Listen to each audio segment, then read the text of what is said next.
Saya ini nggak senang sekali. Kayaknya kok terlalu kayaknya terlalu menggema ini. Bisa nggak dengar nggak sih? Dengar. Dengar. Jelas ya? Kalau nggak jelas bilang. Sampai mana tadi? Bukan sesuatu yang berbeda. Epistemologi. Kembali ke masalah pendidikan. Jadi pendidikan kita adalah untuk mengingatkan dan menyempurnakan diri yang sebenarnya sudah pada hakikatnya itu seharusnya menjadi sempurna, ya kan? Bahwa manusia itu sudah terlahir dengan kesempurnaannya tersendiri, tetapi entah bagaimana kita turun ke lumpur kekotoran dan kehinaan. Oleh karena itu pendidikan dengan sendirinya adalah untuk kembali menyempurnakan diri, kembali mengingat kesempurnaan diri kita dan mengeksplorasi kesempurnaan itu. Jelas nggak itu? Iya. Nah,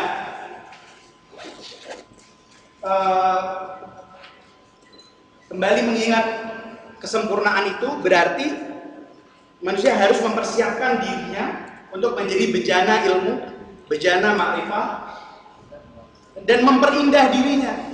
Karena manusia pada akhirnya adalah makhluk yang sangat indah, ya kan? Karena dibuat dalam rupa Ar-Rahman. Nah, maka memperindah diri itu menjadi satu rangkaian yang berjalin kelindan dengan pendidikan intelektual, spiritual, dan estetika. Jadi bukan hanya kita menjadi manusia-manusia yang intelek, yang spiritual, tapi berarti kalau orang intelektual itu berarti dia spiritual. Kalau dia spiritual berarti dia adalah orang yang indah, ya, yang mempunyai dimensi estetika. Oleh karena itu tidak cukup misalnya dalam tradisi kita pemikiran, tapi cara pemikiran itu dituangkan harus melalui forma-forma estetika yang indah. Betul nggak? Dalam tradisi kita nggak ada itu mengungkapkan satu pendapat, satu wacana, satu diskursus dengan cara yang dengan kalimat-kalimat yang kasar, dengan kalimat-kalimat yang tidak enak didengar, ya kan? Dengan melotot-melotot, teriak-teriak, ya kan? Apalagi nyebut-nyebut nama Tuhan dengan teriak-teriak, tidak ada.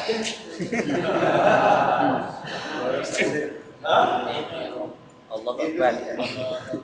Mau ngomong tentang agama yang begitu luhur, mau berbicara tentang hal-hal yang begitu indah, mau berbicara dengan Allah tentang Allah Subhanahu Wa Taala yang merupakan keindahan dan standar keindahan itu sendiri, tapi dengan suara yang tidak indah, dengan pandangan mata yang tidak indah. Maka bukan hanya substansi, tapi format, tapi bentuk penyampaian itu harus juga dengan indah.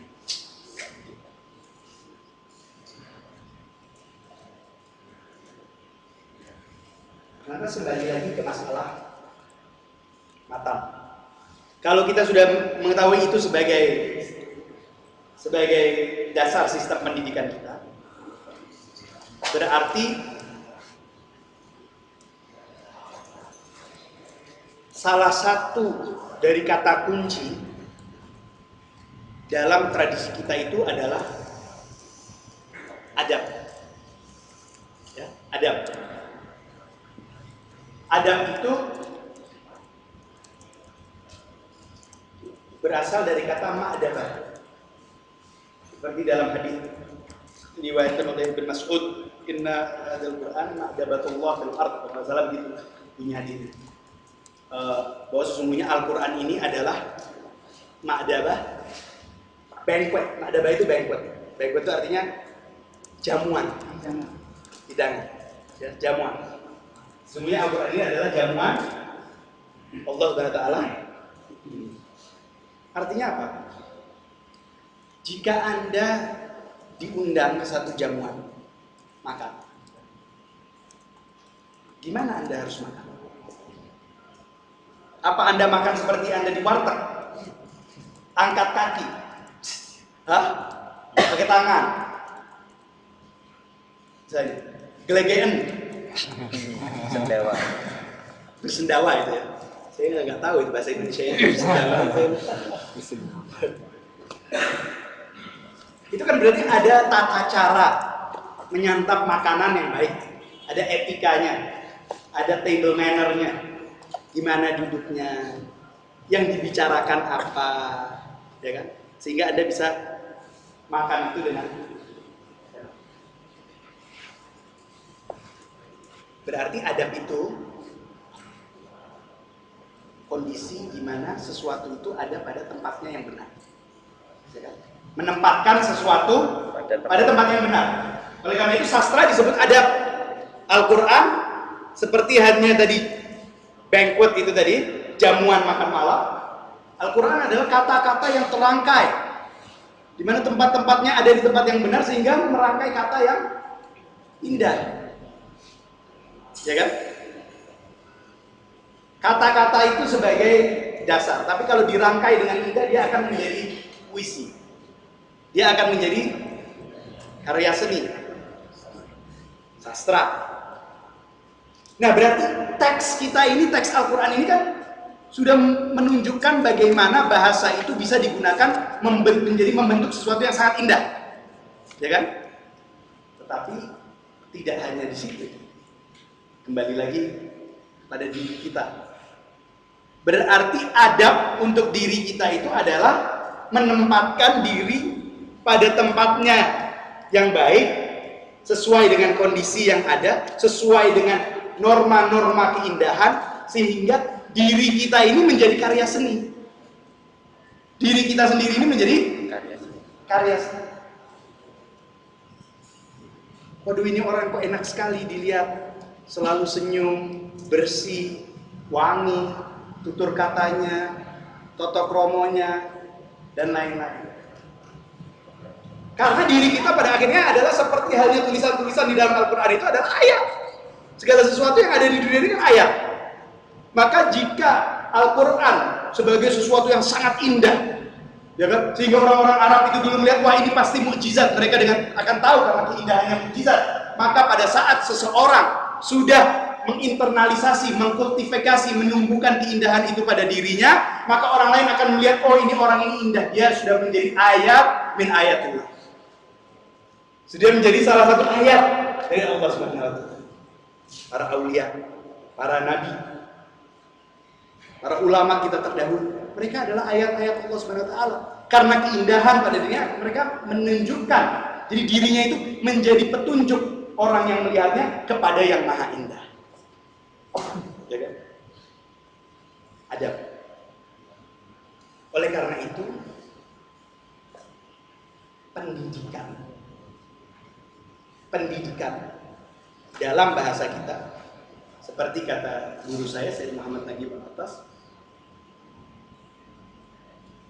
harusnya kata-kata yang kita gunakan untuk pendidikan itu adalah takdib, ya. Nah ini mungkin masukan dari saya matan, kata-kata tarbiyah itu sebenarnya salah. Sekarang kan selalu tarbiyah itu yang digunakan untuk pendidikan, kan? Tarbiyah itu sebenarnya kalau misalnya di dalam Al-Quran itu sendiri, tarbiyah itu pertama-tama misalnya digunakan oleh Allah SWT kata roba itu untuk Fir'aun pada saat mengasuh Nabi Musa, ya kan? Fir'aun itu roba Musa, ya kan? Dia mengasuh Nabi Musa. Dan kata-kata roba itu juga digunakan untuk anjing atau hewan dalam mendidik, dalam tanda kutip mendidik anaknya. Berarti jika ini kata-kata roba ini tidak spesifik untuk manusia, ya kan? Nggak spesifik untuk manusia, untuk hewan pun. Yang kedua, kata roba ini, tarbiyah ini tidak spesifik untuk sesuatu yang benar atau sesuatu yang menuju kebenaran. Karena apa? Fir'aun aja mendidik Nabi Musa. Berarti ini bukan kata yang spesifik. Ya. Ketiga, kata-kata Rabbaniyah digunakan di dalam Quran itu untuk para siapa yang digunakan di Quran? Nabi. Makanya ada perbedaan pendapat antara para ulama itu mengenai konsep al-alim rabbani. Karena ada beberapa ulama yang berpendapat bahwa sebenarnya alim rabbani itu tidak mencerminkan, karena Rabbani itu biasanya lebih kepada kerahiban.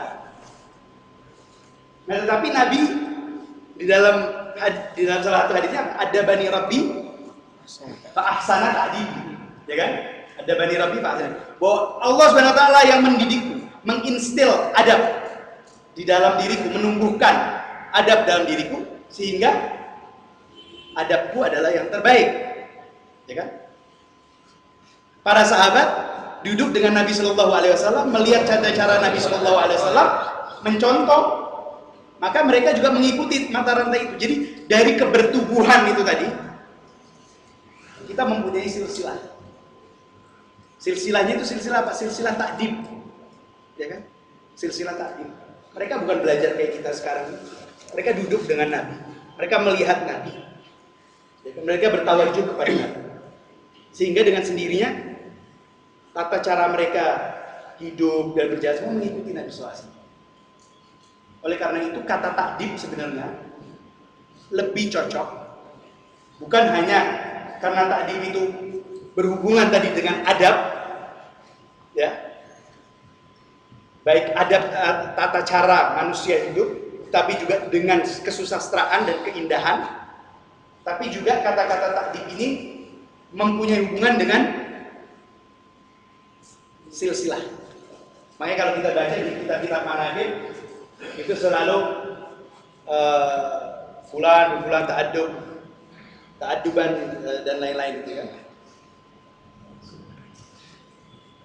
Jadi dididik oleh ayahnya. Jadi kalau boleh saya usul kepada Matan, mungkin salah satu poin penting sekaligus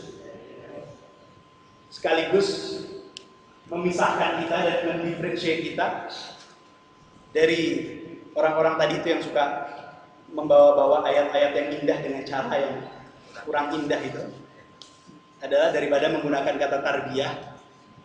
Kalau suluk itu kayaknya terlalu spesifik ya. Ta'dib.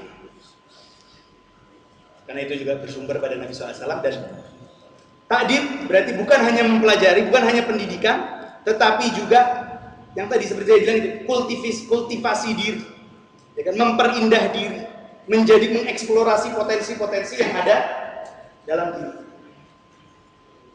Ta'dib. Itulah pendidikan.